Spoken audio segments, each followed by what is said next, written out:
Hello friends, welcome on my YouTube channel psychology world. और आज के इस वीडियो में हम लेकर आए हैं असिस्टेंट प्रोफेसर रिक्रूटमेंट, जो कि आया है कालिंदी महाविद्यालय, जो कि अफिलिएटेड है यूनिवर्सिटी ऑफ दिल्ली। तो दिल्ली यूनिवर्सिटी के अंतर्गत आने वाला कॉलेज है कालिंदी कॉलेज, जहाँ पे असिस्टेंट प्रोफेसर की वैकेंसीज आई हुई हैं। इस कॉलेज के बारे में मोस्ट इम्पॉर्टेंट थिंग कि ये नैक के थ्रू इसको ए ग्रेड का सर्टिफिकेशन, ए ग्रेडिंग यहाँ पे मिली हुई है। इसके बाद ये आप एडवर्टीज़मेंट नंबर देख सकते हैं एंड डेट ऑफ पब्लिकेशन, यानी कि ये जो रिक्रूटमेंट है वो 10 दिसंबर को जारी किया गया है। तो अब यहाँ पे बात कर लेते हैं असिस्टेंट प्रोफेसर के लिए पे स्केल यहाँ पे क्या रहने वाला है, मोस्ट इम्पॉर्टेंट थिंग। तो यहाँ पे आप स्क्रीन पे देख सकते हैं कि यहाँ पे जो असिस्टेंट प्रोफेसर जिनका कि सिलेक्शन फाइनली किया जाएगा, उनके लिए एकेडमिक पे लेवल 10 का यहाँ पे रहने वाला है। तो काफ़ी अच्छा पे स्केल भी है, जो कि ऑलमोस्ट हर यूनिवर्सिटी में असिस्टेंट प्रोफेसर के लिए 10th पे लेवल ही दिया जा रहा है। और यहाँ पे कॉलेज की वेबसाइट है, यहाँ से जाकर के आप बाकी डिटेल्स को देख सकते हैं। अब आगे हम बात कर लेते हैं कि असिस्टेंट प्रोफेसर में अगर आप डीयू में असिस्टेंट प्रोफेसर बनना चाहते हैं तो उसके लिए एलिजिबिलिटी क्राइटेरिया यहाँ पे क्या रहने वाला है, क्योंकि टॉप की यूनिवर्सिटी है तो यहाँ पे एलिजिबिलिटी क्राइटेरिया भी टॉप का ही रहेगा। तो आइए हम आगे देख लेते हैं एलिजिबिलिटी क्राइटेरिया के बारे में। तो टोटल 16 सब्जेक्ट के ऊपर में वैकेंसीज आई हुई हैं अलग अलग कैटेगरी के ऊपर, और कौन कौन से सब्जेक्ट में कितनी पोस्ट है कैटेगरी वाइज उसको अभी हम आगे देखेंगे। पहले यहाँ पे हम बात कर लेते हैं क्वालिफिकेशंस के बारे में। तो यहाँ एलिजिबिलिटी ए और बी, यहाँ पे दो पार्ट में इसको दिया हुआ है, या तो आप ए को पूरा करते हो या फिर आप बी को फुलफिल करते हो। तो यहाँ पे अगर आप ए की एलिजिबिलिटी को पूरा करते हैं तो यहाँ आपके सामने दो टर्म्स रखे हुए हैं। पहला कि आपका मास्टर्स डिग्री होना चाहिए पर्टिकुलर सब्जेक्ट के ऊपर, और उसमें आपके 55% मार्क्स होने चाहिए मिनिमम। यहाँ पे भी ये डिपेंड करता है कि जनरल कैटेगरी के लिए 55% है और अदर्स के लिए वहाँ पे 5% की छूट दे रखी हुई है। तो कैटेगरी वाइज आप इन चीज़ों को अपनी कैटेगरी के अकॉर्डिंग, रिजर्वेशन के अकॉर्डिंग आप साइट पे थोड़ा सा पढ़ लीजिएगा। वैसे जो मिनिमम आपका क्वालिफिकेशन होगा वो मास्टर्स आपका होना चाहिए 55% के साथ में किसी भी concern subject, relevant subject, allied subject के ऊपर, और किसी भी इंडियन यूनिवर्सिटी से आपने मास्टर्स अपना किया हुआ हो, या फिर अगर आपके पास में इक्विवेलेंट डिग्री है तो आप उसको भी यहाँ पे लगा सकते हैं। इसके बाद में नेक्स्ट क्राइटेरिया दे रखा हुआ है कि आपका एनटीए नेट जो है वो क्वालिफाई होना चाहिए, या तो आप नेट क्वालिफाई हो, या फिर आप CSIR नेट हो, या फिर आप JRF क्वालिफाइड हो। तो ये मस्ट बिल्कुल दिया हुआ है, आप पढ़ सकते हैं कि besides fulfilling the above qualifications the candidate must have clear the national eligibility test, जो कि UGC या फिर CSIR जो है वो कंडक्ट करवाता है। तो ये अगर आपने, ये मिनिमम एलिजिबिलिटी क्राइटेरिया है, अगर आपने पर्टिकुलर सब्जेक्ट के साथ में मास्टर्स किया है, नेट या JRF या CSIR क्वालिफाइड है, तो आप बिल्कुल एलिजिबल हैं यहाँ पे DU में असिस्टेंट प्रोफेसर बनने के लिए। अब ये जो बी के लिए जो शर्तें रखी हुई हैं उसको भी हम देख लेते हैं कि अगर आप नेट क्वालिफाइड नहीं है तो फिर उस केस में आपके पास में PhD की डिग्री होनी चाहिए। कहाँ से होनी चाहिए? फॉरेन यूनिवर्सिटी से हो सकती है, या फिर वैसी इंस्टीट्यूशन जो कि रैंकिंग में टॉप 500, वर्ल्ड यूनिवर्सिटी रैंकिंग में टॉप 500 में से कोई एक नंबर पे हो।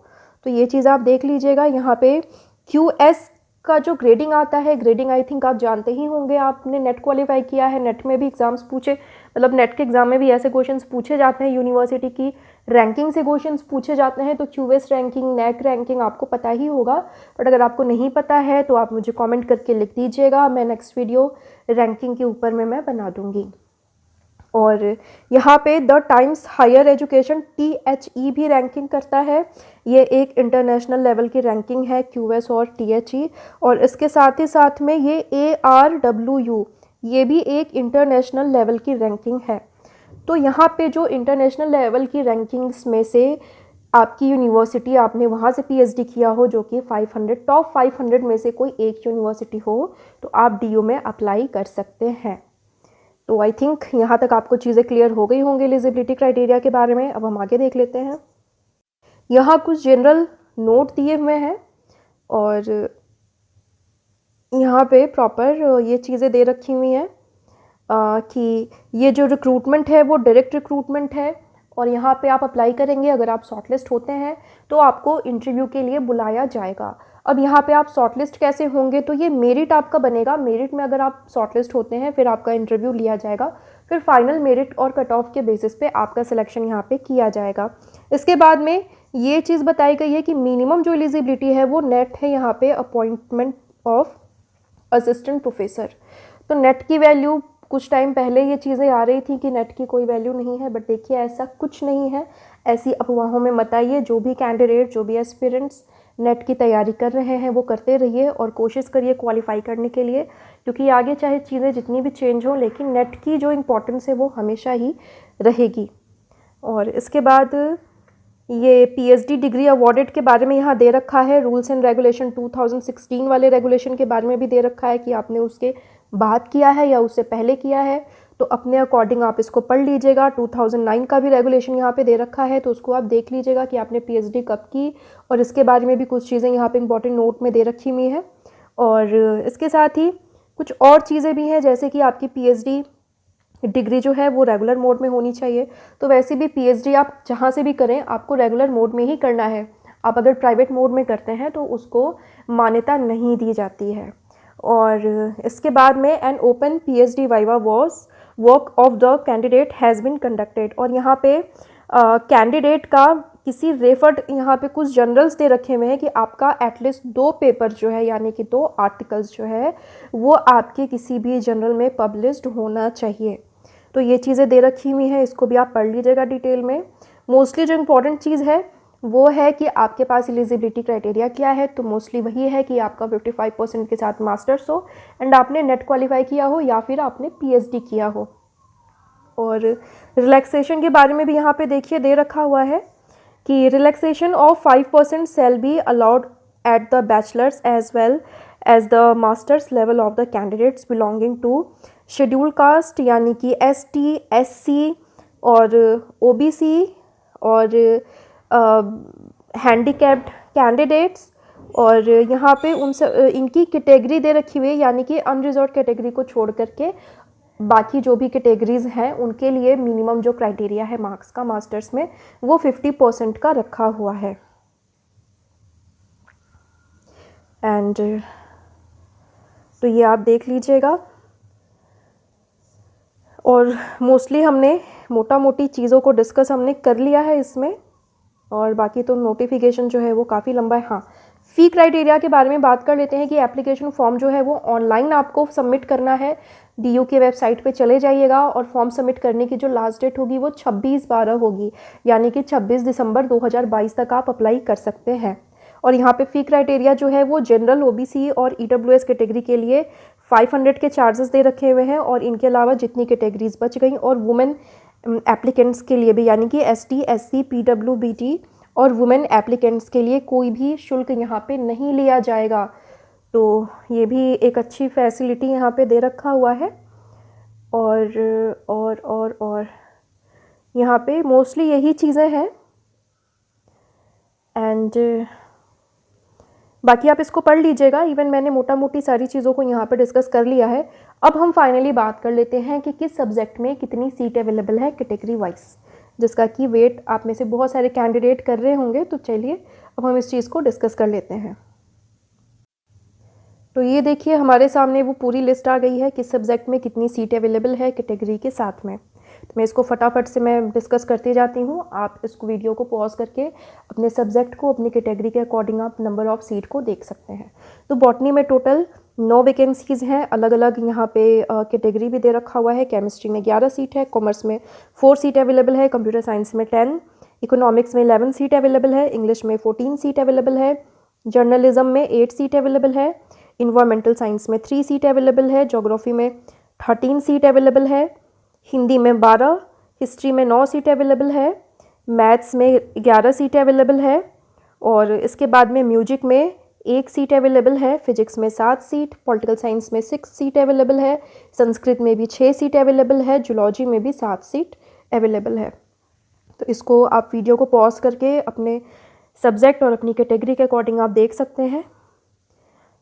और अब बात कर लेते हैं कि मेरिट किस तरह से बनाया जाएगा। मोस्ट इम्पॉर्टेंट थिंग, तो ये स्क्रीन पे आप देख सकते हैं कि criteria for short listing candidates for interview for the post of assistant professor in colleges of the university. तो यहाँ पे API स्कोरिंग दे रखी हुई है कि ग्रेजुएशन में अगर आपका 80% एबव मार्क्स अगर आप लेकर आए हैं तो आपको 21 मार्क्स वहाँ पे मिलेगा, और अगर आप 60 to 80 के बिटवीन में हैं तो आपको 19, और अगर 55 to 60 के बिटवीन है तो 16 मार्क्स आपको मिलेंगे, और अगर 45 से कम परसेंटेज आपका बन रहा है 45 से लेकर के 55 तक, तो आपको वहाँ पे 10 नंबर दिया जाएगा ग्रेजुएशन में।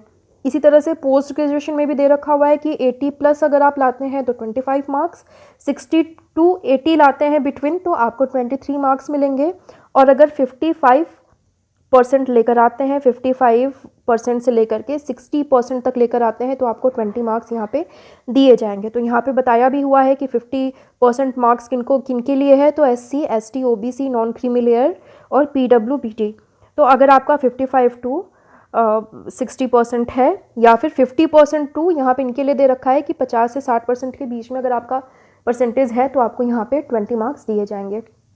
इसके बाद अगर आपने MPhil, MTech, LLM या फिर MEd या फिर इक्विवेलेंट किया हुआ है और इसमें अगर आपका 60% एबव है तो आपको 7 नंबर मिलेगा, और 55% से लेकर के 60% तक है तो 5 नंबर दिया जाएगा, और कैटेगरी के अकॉर्डिंग यहाँ पे ये भी हो जाएगा 50% टू 60%, तो इसको आप ध्यान में रखिएगा।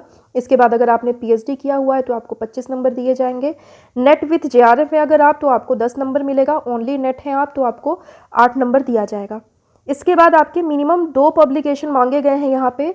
पब्लिकेशन आपको किस में करना है, पीयर रिव्यूड में या फिर आपको UGC केयर लिस्टेड में आपका 2 पब्लिकेशन होना चाहिए मैक्सिमम, उसके लिए आपको 6 नंबर दिया जाएगा। For each publication 2 marks for each research publication published in peer reviewed और UGC लिस्टेड जर्नल। तो यहाँ पे 6 नंबर मैक्सिमम है, यानी कि यहाँ पे आप मैक्सिमम अपने 3 पब्लिश्ड जर्नल को अप्लाई कर सकते हैं, लगा सकते हैं। 2 नंबर जो है वो प्रत्येक जर्नल के लिए, प्रत्येक आर्टिकल के लिए, सॉरी जर्नल नहीं, प्रत्येक आर्टिकल के लिए आपको दिया जाएगा। और इसके बाद अगर आप के पास टीचिंग एक्सपीरियंस है तो यहाँ पे 2 नंबर मिलेंगे आपको for each year, 1 each year. जितने साल का भी एक्सपीरियंस है आपके पास में, या फिर पोस्ट डॉक्टरल एक्सपीरियंस है अगर आपके पास में, तो 1 साल के लिए 2 नंबर मिलेगा। मैक्सिमम 5 साल का एक्सपीरियंस आप लगा सकते हैं, यानी कि मैक्सिमम आपके यहाँ पे 10 मार्क्स बनेंगे।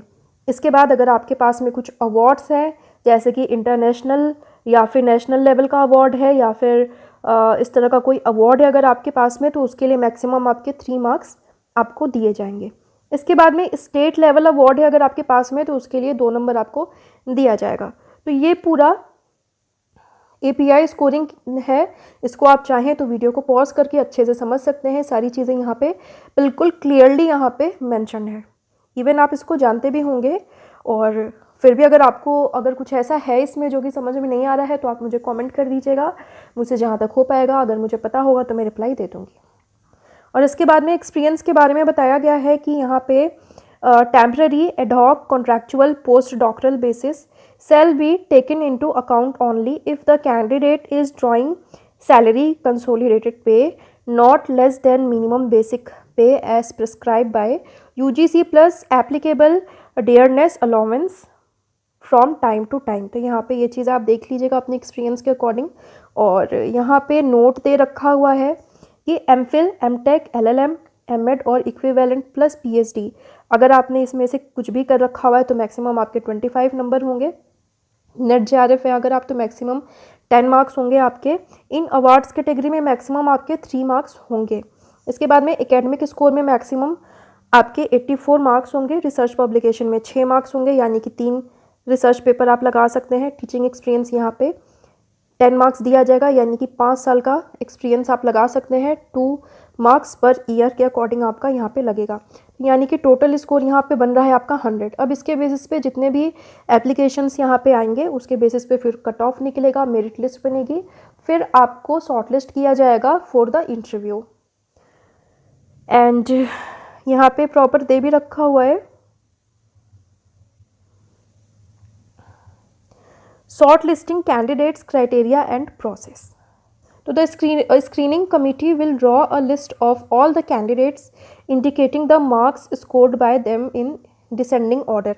तो यहाँ पे जितने भी कैंडिडेट अप्लाई करेंगे उन सब का मार्क्स जो है वो जारी किया जाएगा और उसके बेसिस पे वहाँ पे टॉप उतने कैंडिडेट को लिया जाएगा।